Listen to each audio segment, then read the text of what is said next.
Today on Gun Talk Nation, we've got Chris Cerino. He just got back from a big shooting competition. We're going to talk about how he prepared and what you might expect going to one of these and the gear he used. This Gun Talk Nation is brought to you by EOTech Optics. All right, so Chris, thought we'd have you on today because you're a guy who's done a bunch of different competitive shooting. You just went to one. Tell me about it. Well, it kind of came out of nowhere. Makes sense having me here anyways, because I'm right down the hall. Yeah, I mean, might as well. I'll tell you what, I got invited to the Prairie Fire rank competition out in Florence, Texas. Blake Miguez called me and said, dude, you would be great at this, but you're going to get crushed in the second half, because he knows I'm not fast. Yeah, so this is a new thing. So Prairie Fire, it's some guys kind of making some waves. It's a group of basically, I guess, investors. That's correct. Buying up some different things within the gun world. They own Prairie Fire, which is this shooting competition league they're trying to put together. They actually bought the Front Sight training school out in, is it Nevada? Yes, it is. So there. So you probably heard there's some dubious background on Front Sight, but new ownership there, and they've bought some other stuff. But the big deal. They bought Staccato too. They bought Staccato. The big deal about Prairie Fire is the money. Yeah. Because I mean, that's something that's kind of been lacking in the big shooting competitions. So they're putting up some big bucks. Right. They had this regional match where they had people qualified to get in, and you could send in your targets. And I don't know what's going to prevent somebody from shooting it closer and shooting a good target, but you had to shoot your targets. You send them in, and you could qualify. They were only going to take 300 people. They ended up with like 284 here in the end, but there was weather coming in as well. So some people just didn't show up. They knew it was going to be a bit of a mess out there. And we all met in Florence, Texas to shoot 4 stages of fire. 2 were accuracy based, accuracy and speed. And then 2 were also very accuracy based, but very much speed on steel. I mean, there was some small, skinny Sammy little poppers, 12-inch poppers out at 25 yards. Oh, wow. Oh, yeah. Yeah. So, and you say, accuracy based, and there is a time limit to it, but it's a lot of time. Is that fair? Well, the first stage, you were shooting. You had to shoot 5 rounds, and you had a minute to do it. Yes, that's a long time. But then you had to shoot the same 5 rounds in 10 seconds, and also keep them in that 10 ring. And the 10 ring on those targets is about 2¼ inches. How far is it? 15 yards. Okay. So you had to have good ammo. You had to have a good gun.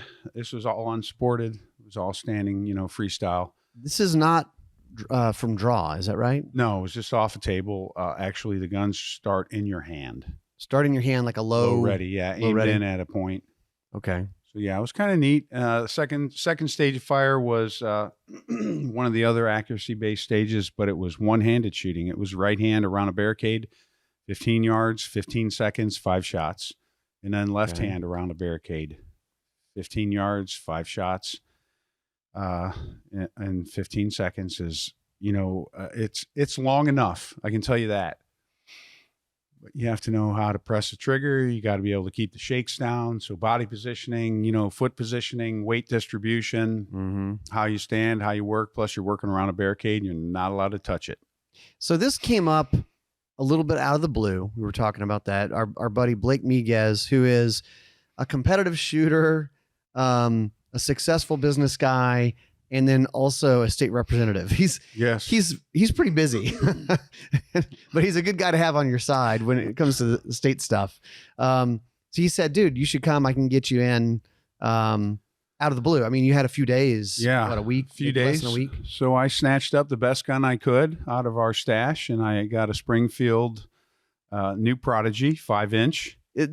Look, there are some things that are cool about our job, and maybe a lot of things. Yeah. And he's like, so what gun should I take? Well, I don't know. What gun should you have? I don't know, 40 or 50 guns to choose from. Everybody said, you definitely want a 1911. You definitely want red dot, and the Prodigy right out of the box was geared up for it. It was Yeah. perfect. You know, we have 2 of them here. We got the 4-inch, we got the 5-inch. So it gave me 4 mags, Yeah. you know, Yeah. so I'm doing good. You went with 5-inch? Oh, absolutely. I like a longer Of course. barrel. Get a little more velocity. I was shooting Nosler's new ASP ammo. You like that ammo. You know what? It's 147 grain, so it shoots really soft, especially out of that gun. And it was, Ryan, I shot. So what I do is I get a gun and I take out about 8 different kinds of ammo, and I want to know what that gun likes. And it really liked Black Hills 100 grain Honey Badger, but we don't have enough. You needed, And I couldn't get it fast you enough. needed like 200, 250 rounds. Right. But in we had case. that Nosler, and I saw it there and I thought, I'm going to try this. And I tried it, and it was great. I was shooting about an inch, standing offhand at 15 yards Yeah. with that gun. And once I got it zeroed, I felt really good. So you got the gun. The optic was already on. It's a hex, Hex optic. Wasp. Wasp. That's the bigger one. Yeah. And got it zeroed. Didn't need a holster for it. Mm-mm. Have you shot red dots in competition before? Used red dots No, on but pistols? You know, I've been shooting so many of them here since I've been working with you guys, doing so much with red dots. We had Yeah. the Ruger red dot class. I've been Yeah. through red dot classes. I'm not a fan of red dots. You know, Why is that? well, they're electronic. They can die on you, number Mhm. one. Number two, I don't trust that I can't see where that dot is in the window and say, that's definitely where it was last time. Oh, okay. Like you're You know, just iron sights, I look at it and it trusting- looks mechanically correct to me. There is no mechanical correct yeah. on a red dot. Yeah, the red dot, yeah, it could get off, I guess is the worry. Right. Right. So, and honestly, the Hex Wasp was really easy to find. I love, I love Trijicon optics. I like their SRO is my favorite because it has a big enough window. It's a small optic with a big window. Mm-hmm. A lot of optics just don't have a window that I can find quickly. And in a competition, time is of the essence. Yeah. So you get there and there's weather. Oh God. You guys, and this is like, it's like icing the kicker. I mean, this is like, okay, you get there, you're ready, you have a schedule in mind. You're going to like, okay, we know what we're going to be doing. Now they're like, everybody go hang out. Yep. What was that So, like? What we did was we got there, we drove in on Thursday. We were going to shoot on Friday. They bumped the match back Friday till noon. So we were like, okay, great. We can sleep in a little bit. We went to an indoor range. Daniel Horner was there, Lena Mikulik. Who else was there? Well, it was me, Blake, and I don't know that anybody else that was a big name was there, but we were all there. There were a lot of big names at this. And I mean, Oh, it was huge. And I mentioned, and we glossed over it. We didn't do a good job. Money. The money. That's Yes. how you get these big time shooters to come. How much money are we talking? Well, they were giving away 100,000 in prizes, and 50 of it was going to the first place winner. So 50 grand. Not prize table, No, but money, cash. prize money. Yeah. Yeah. 50,000 to the winner. Right. Wow. So we were out there. We went to the indoor range. Things were going good. It was still kind of rainy, and clouds were in. It was a little bit windy and definitely cooled off. You know, you hate cold weather and shooting, especially me. Mm-hmm. And I was Why is shooting, that? and Cold weather. I got Raynaud's disease, so my fingers die, and I can't feel the trigger. A 1.5 pound trigger to me can feel like 20 pounds. What about do the other shooters feel the same way generally, or do some people like shooting cold weather or colder? It wasn't cold necessarily. Many shooters do not like shooting in any kind of inclement weather. For me, I thrive on it. You know, my whole career has been cold, wet, and hungry, and I don't like any of them, but I've been it most of my life, so it's okay. But you know, it's funny because the same is true, and I think for the same reason. I mean, I play music and I just play drums. I'm not really a musician. I just hit stuff. But the musicians I play with Got the rhythm in you. who playing outdoor gigs when it's cold and you're trying to finger the guitar or the bass, whatever. You lose dexterity. Yeah. Yeah. It's rough. So we were over there shooting. We finished on a good note. I mean, I finally figured out my one-handed position. Daniel Horner had some great ideas, and there was somebody else there, and I can't remember who it was, and they gave us some ideas on bending your elbow a little bit more and taking all the pressure out of your shoulder. Because if you strong arm that gun straight up and down, for me, it just doesn't work as well. If I bent my arm just a little bit, I could be more accurate. Yeah, combat shooting's fine. I can throw it out there and I can shoot mid a man. But now we're talking about a 2.5-inch circle at 15 yards. And you've got to have some technique. And you got some time to stabilize, to make the shot. So we shot really well at practice. My gun was on. It seemed good. And then we left, and we weren't even to the range yet. And we got another call, said match was completely canceled until Saturday. Oh my gosh. All right. That's a perfect time. Yeah. When we come back from this quick break, I want to talk about what happened. What were the results of this? And there's going to be some lessons learned for you guys here. Have you ever wanted to customize a gun, but you want to get it from the manufacturer? You don't want to take it to a gunsmith and wait for 9 months. Well, you can use the P320 Studio from Sig Sauer Custom Works Concierge Service. It allows you to easily create the perfect custom P320 just for you. Each Custom Works Concierge Service build begins with the FCU. That's the fire control unit. Then you choose your frame size, your slide, your barrel length, and a few more clicks online at their website. You can add optics, you can add accessories, and you can personalize your very own P320. To find out more, go to sigsauer.com. When you think of EOTech, a lot of times you think of holographic sights, red dot sights, but they also have a line of rifle scopes, and it's their Voodoo lineup. One of the ones that I used this year that I really liked is a 1 to 10 power. It's the EOTech Voodoo, VUDU, 1 to 10. And just a lot of nice features on it. Aircraft grade aluminum, fog resistant, shock resistant, water resistant, anti-reflective lenses. And you can do a lot with a 1 to 10. A lot. So check them out over at eotechinc.com. Ruger's newest rifle in their lineup is the SFAR. SFAR, small frame AR, bigger and stronger where it needs to be, remains smaller and lighter than comparable 308 sized rifles. Yep, it's a 308, but it's a little bit lighter. They've trimmed the whole thing down to be nearly identical in size to a traditional 5.56 modern sporting rifle. Of course, being that it's 308, now it's something that kind of lets you do more types of hunting, and that it's lighter. They'll actually carry it in the field. You can get it with a 16-inch or a 20-inch barrel. Lots of options out there. You can learn more over at Ruger.com. So you guys get there. You're getting warmed up. You guys. I love that you have some of the best of the best. You guys are just brainstorming on how to shoot this stuff, which is cool. Yeah, we're all trying to figure out how to do our best job. Yeah. It's interesting because we talk about that all the time in the world of competitive shooting. Everybody's helping each other. I mean, it's like, yeah, I'm planning to beat you if we have to go up against each other, but I'll help you get there. Yeah, no, everybody's just going to do their best, and the best will rise to the top. There's no doubt. So, walk me through the first stage that you shot. How'd it go? What were you thinking? Well, we get out there and it's cold. I'm really calm.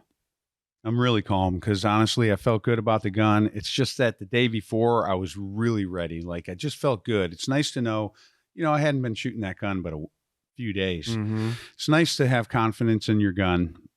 And I get up to the line. I'm up there with the best of the best, and we all line up, and they're like, okay, here's your first string of fire. And I fire my 5 shots in 60 seconds, which takes about 15, maybe less than 20. You used like 15 seconds of the 60. Right, available. Because you're not going to stand up there and overthink things. You just shoot. So I can't see very well. I can't see hits at 15 yards. So I put the dot in the center. I fire my shots. It felt really good. And I'm like, yes, we're great. Go into next string of fire, 5 shots in 10 seconds. And I just put it up there. I mean, of course, there's a little bit more movement. There's a little bit of rushing. And I can see now that there's something happening at the bottom of the target. And I'm thinking, man, I'm not pushing into this gun. So I got it done. I go up there, and you've got to be 80, 85% on your hits.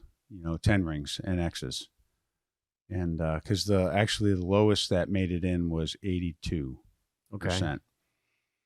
82 points. So I ended up with 60. On the second string of fire? Both combined. Okay. So they add those 10 up. So I got 60. I got a fantastic group, about a 1 1/4 inch group, right at 6 o'clock on the bullseye. Just low. And I got one in the 10. It wasn't low and left. Well, no, just low. One Just in the low. 10 ring, and the rest of them were just scattered around that, and another one in the 10 ring. And I knew I was done, and I was so disgusted. But it wasn't until, here's So the you're deal. thinking about it of like, what the heck, man? I was shooting so well. And honestly, I wasn't embarrassed. I wasn't well. embarrassed. I wasn't unhappy. I was disappointed. I didn't feel anything other. Jerry was out after the first one. Yeah, look, a lot of people were out after Jerry the first Mitchell one. gets bumped out the same round as you. You're like, okay, that's fine. Yeah, it's not like it was just a bunch of no names and me. It was all kinds of people, and so it wasn't until I got back here and I was cleaning up the gun to put it away that I found that the base was actually loose on the red dot mount. And that's another story. So anyway, second stage goes up, Mm-hmm.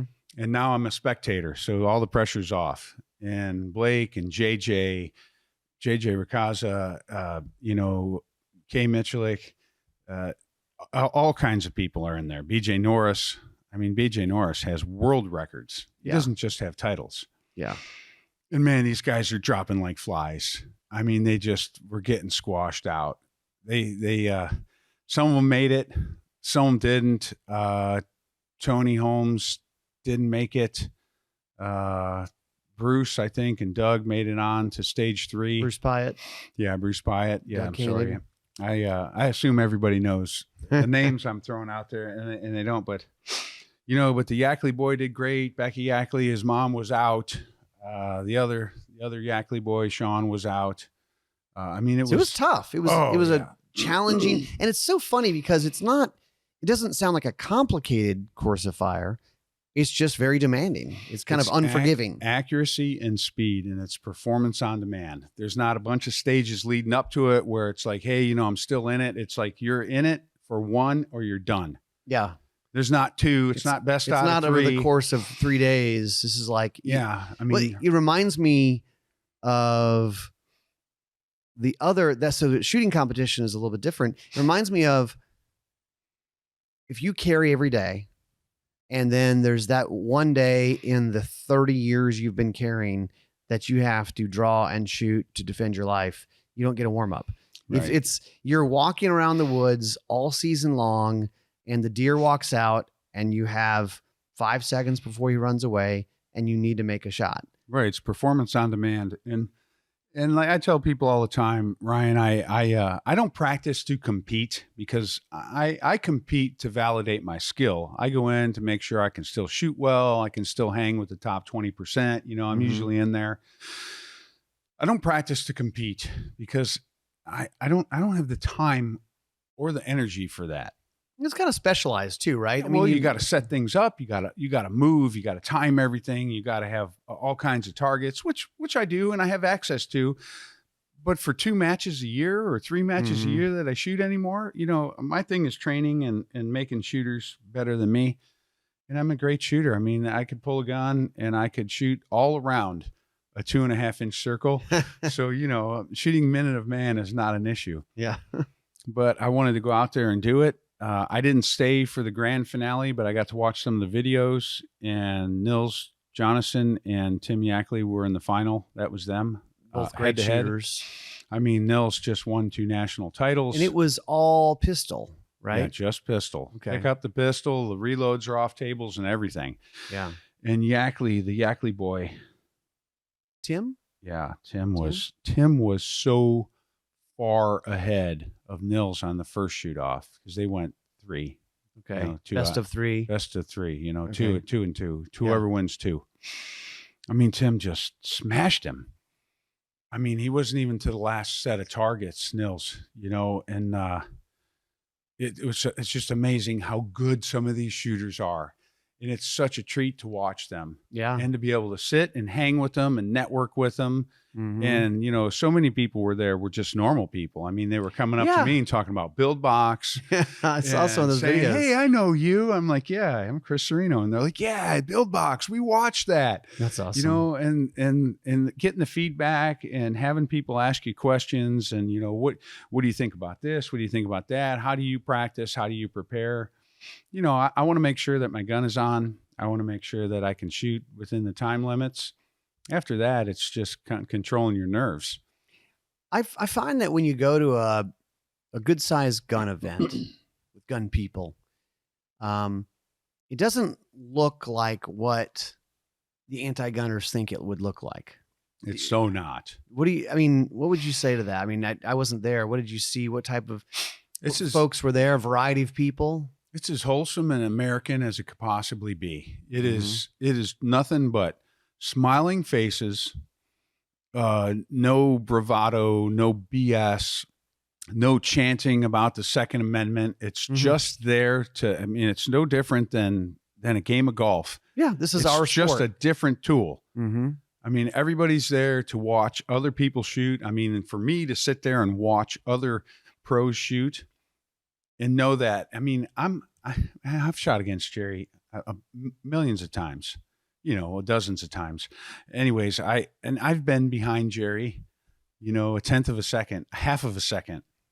But that tenth of a second or that half of a second is like 100 miles. It's okay, Chris. A lot of people have lost to Jerry. Yes, but I mean, you think about it and it's like, yeah, you know, I was right behind him. But it doesn't matter because it might as well be 100 miles. Yeah. Because I don't practice to be the best and the fastest. I mean, well, probably someone like a Jerry, and he's been doing it so long, or even a Nils or BJ Norris or somebody like that. Geez, those guys, if they beat you by a tenth or of a second, that's only because they just needed to beat you by that much. If you went a tenth of a second faster, they'd go, oh, okay, I need to go a little bit faster. That's very possible. Yeah, that's right. Very possible. I mean, some of those, I'm not picking on you, but I'm just saying in general, you're right. Like they can go, well, this is how fast I need to go. I mean, I could go faster. And when those speed shooters like KC versus BJ start shooting, now they really have to start pressing their limits, I think. Well, anybody that's watching this right now or listening to this, when you get online, go look at the shoot off from Prairie Fire Rank. The final match between Tim Yackley and Nils Jonasson, and you watch their shooting, and they're shooting through ports. They're shooting colored targets through ports. Those targets are as far as 25 yards, and they're tiny. With a pistol. And you get 10 rounds per mag. That's all they allowed. So there was mags. You had your mags staged. And if you could shoot and clean it through that port, you would be reloading, moving, and getting into the next port. Mm-hmm. You know, and your reloads were all perfect. As soon as you miss, your reload is over. Your timing, everything about it, your round count and your target count is off. And you watch these guys shoot, and Tim is just one for one. Ting, ting, ting, ting, ting. He's just hopping right through it. And it's amazing to get that kind of performance under stress. I mean, you're talking about 50 grand. For some people, that is a year's salary. Yeah. For a lot of people, that's a year's salary. You know, that's awesome. It is so cool. I love that.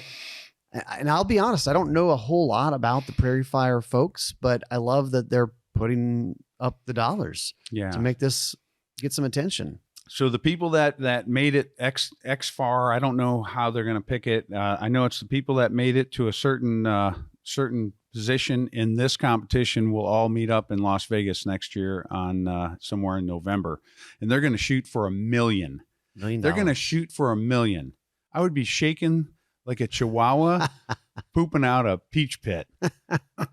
I mean, I don't know how you go up there, you go head to head, you make it that far. I mean, you could be cool the whole way, but when you get to that last one where you're shooting for the $1 million, yeah, you gotta have some kind of nerves. Oh gosh, yeah. I mean, I don't know if it's bourbon, Xanax, Quaaludes. I don't know what you need to calm yourself, but man, that's crazy. you got to put yourself into pressure situations leading up to that, right? Over the course of Yeah, but your career. What can compare to a shoot off for $1 million? I remember high school golf team, and the coach would encourage each other. I'm talking about $1 million here, and you're bringing up high school golf. Yeah, but Okay, this is the go same ahead. idea, right? All right, go ahead. The coach would encourage everybody to bet, like bet money, bet your money, right? Which is like $1 million in high school. Dude, yeah, Yeah. $20 is like $1 million. Yeah, I'm with you. But I mean, maybe you start betting big dollars against each other, Yeah. something like that. I don't know. Yeah. That's really cool. What? So If I beat you, I get your gun. yeah, I mean, that's compete for guns. That's pressure. Yeah. So you could bring any gun you wanted, or what were the parameters of that? Yeah, there was very few people shooting iron sights, and I saw some people shoot iron sights on the first 2 stages that shot amazing. And I could shoot amazing with iron sights normally. Yeah. But if you want every advantage you can possibly get, you're going to put a red dot. Yeah. I mean, there's a time and a place for a red That's dot. what I always say. People are like, "Oh, red dot, red dot." Look, an open division where you're allowed to shoot anything, people shoot with red dots. If Right. you're a Navy SEAL kicking indoors, a lot of those guys, if they're in a unit like a Navy SEAL probably, where they're given the leeway of choosing what gear they run, Yeah. a lot of them run red dots. Yeah, I mean, and what you do is you're constantly shooting it, you're constantly verifying it, you're constantly changing the batteries. Mm-hmm. You know, you just don't leave anything to chance when there's so much room for error with a red dot. However, there's no way to shoot more accurate or more quickly than with a red dot. I can't shoot faster.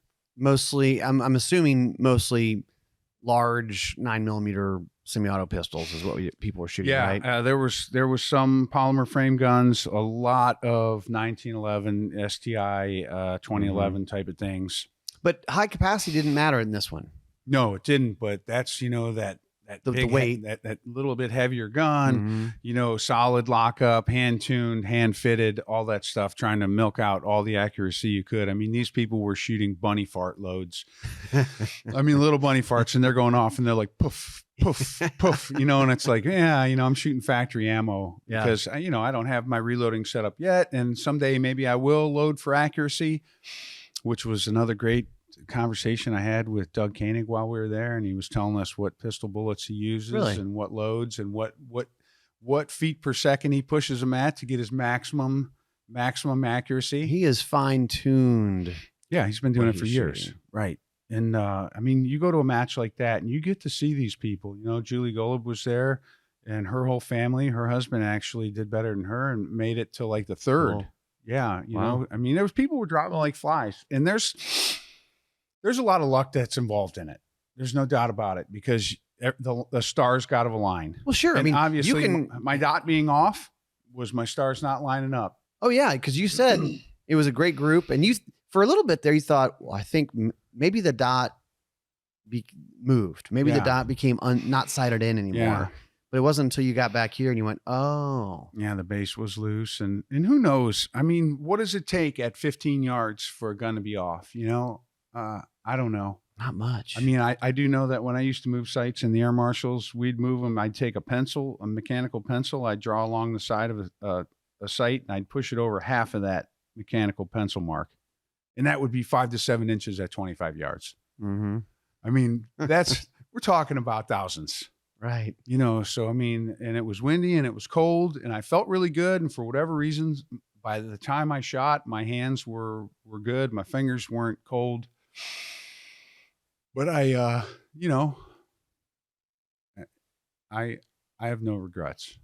I never have any regrets, because the idea for me is to go out and hang with the big dogs. Yeah. Because you can't win unless you play, and you'll never know where you stand unless you get out there with the big dogs.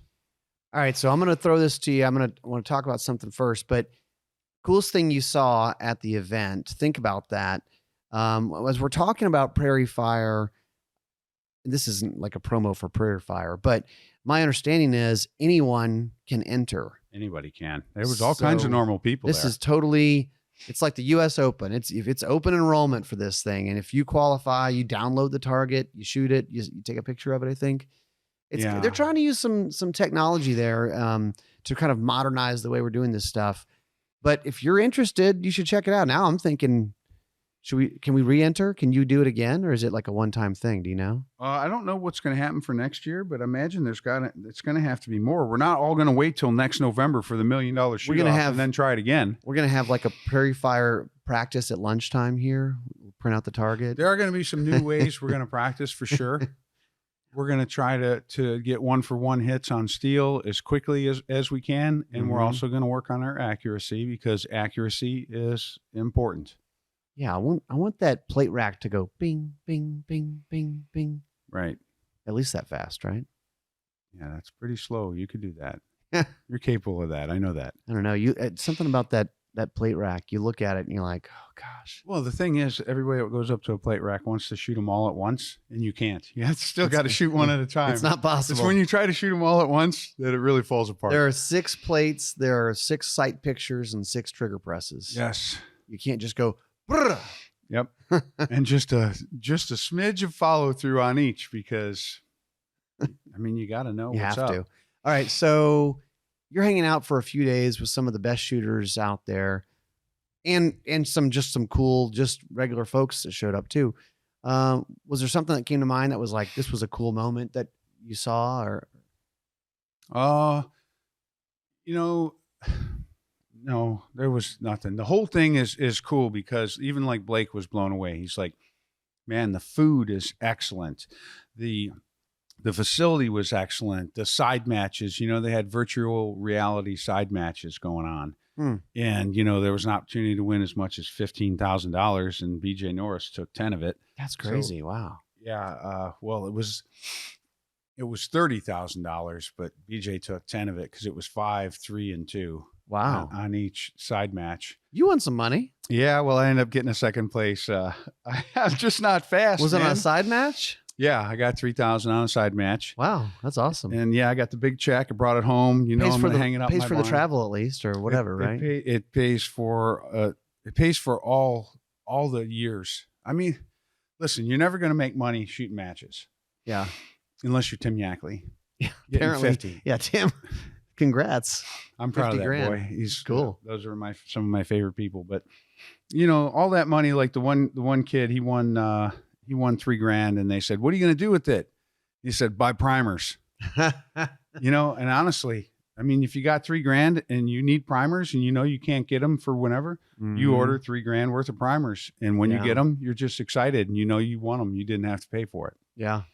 I mean, everything was cool. The country music, I don't know who the guy was that came down, but it was a big name. They paused everything for a concert. We had flyovers with some kind of F-something fighters. Wow. They came through with smoke and doing maneuvers. That's awesome.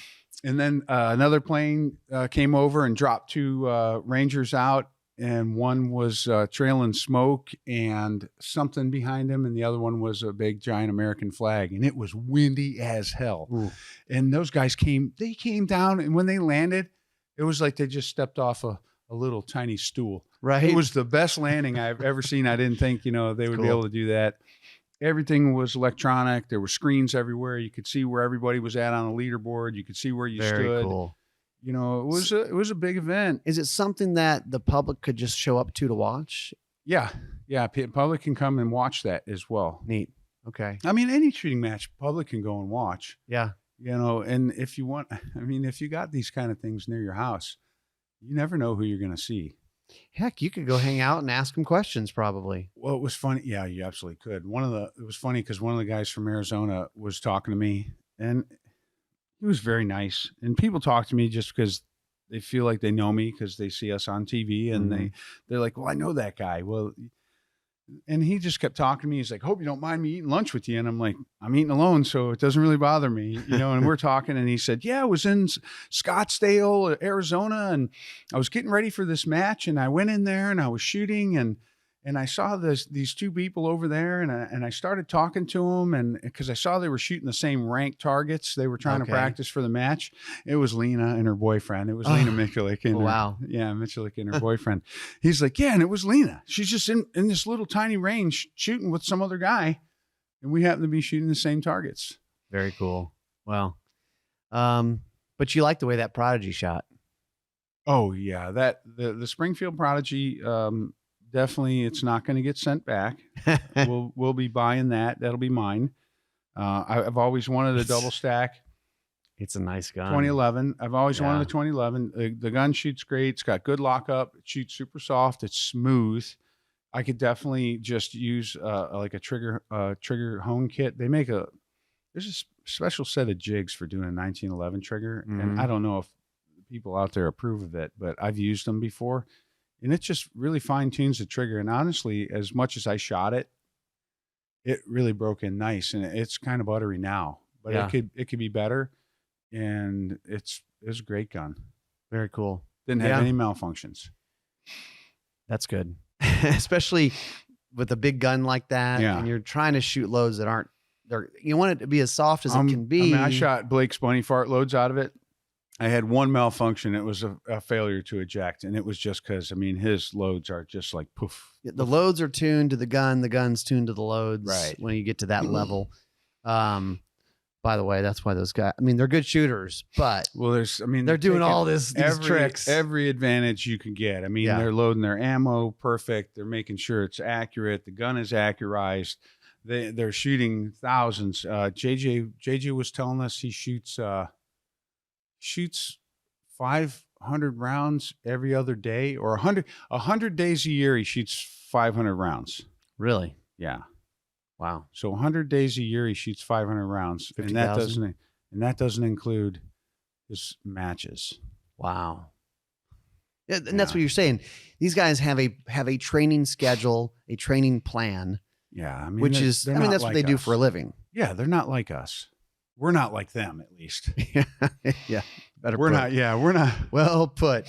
But who knows, with a little practice, Well, you could get lucky. Anybody could. There was normal people that got up in there. There was a lady from Girl in a Gun that made it all the way to the finals. No kidding. And she shot off against Lena, and it was just a person. How cool is that, though? If you could, you're just a gun enthusiast. You go, I'm gonna commit to doing this, and you're gonna spend some dollars, but like any hobby or something you're trying to get good at, if you're gonna commit the time and thousands of dollars to get good, you could go up there and you'd have fun, and sounds like you may be able to win some money too. Yeah, they had a law enforcement division. They were also giving away $100,000 worth there. Jeez, the law enforcement division. I was super impressed with those guys. It was a bunch of tactical guys for the most part, and they shot amazing. They did a great job. It's nice to see. And they were all just normal guys. Yeah. Just normal guys that were out there to shoot. And I don't know how many they got for law enforcement division. I'm sure they didn't get as many as they wanted,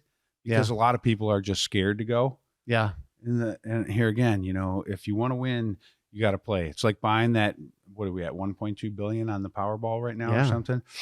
Like, if you want to win it, you got to play. And it could every time we go to Vegas, you can't win if you don't play. Come on. Right. You go throw it down for a little bit, you lose your money, and then you're done. And sometimes you don't. And sometimes you can't play if you don't win. Yeah. All right. That's it. That's it for us, I guess. That was cool. So yeah, check out the Prayer Fire thing. And we are getting to the end of the year. So if you're thinking about, what do I want my 2023 to look like? Maybe it's, I want to get good at shooting. I want to, okay. Well, I got a class coming up in November. You could actually show up here and learn some stuff. 17th and 18th. All right. You've been hoarding your ammo for the last 2 years. Maybe it's time to shoot it, because I will tell you, it's ready. It's available now. 9.223, those common calibers. It's easy to find, and it's not as expensive. If you find the right company right now, if you spend over $200, you're getting free shipping. Yeah. And free shipping on ammo is like crazy. So buy 4 cases, buy 4,000 rounds of 9. And it doesn't, it's good for a few seems months. Like a lot to some people, and it seems like next to nothing to me, because as soon as you crack into that first case, next thing you know, it's gone. And then you're into the third and you're like, holy crap, man. But think about that. If you said, okay, what would it cost you to buy? Now I wrapped up the show, but let's keep talking. If you said, okay, I'm going to find a good deal am going to buy a bulk order. I'm going to buy 4,000 rounds of 9. 4,000, what's it? It's like $300, It'd be- 1,000 right now. yeah. Which You're going to is be still a lot. compared to last year. $1,500, something like that. That's like the cost of a kayak that you're never going to go paddle the damn thing around. So Right. give me a break. And if you get free shipping, it's 100% worth it. Yeah. So you spend $1,500 and think about, even if that was your whole year, but if you shot 4,000 rounds in a given year, you can get good. As long as you come and as long as you train, you got to do Well, it under the watchful fair. eye of a qualified instructor. You got to go out. And Yeah. get If you're training. just going to go just yank a trigger, that's Yeah. not going to do much. Can't just go put lead down range, but you got to do it with intent. Do it with intent. You'll have a good time. Get some training so you know what the hell to train yourself on and practice, and then go back and get some more training. Yeah. Well, we have classes here too, and this is about as solid as training gets. It's just about how to really shoot well. Yeah. All right. I'll wrap it up again. Let's wrap it. I'm not going to say anything this time. All right. That's it for us. Thanks for listening, and we'll see you next time on Gun Talk Nation.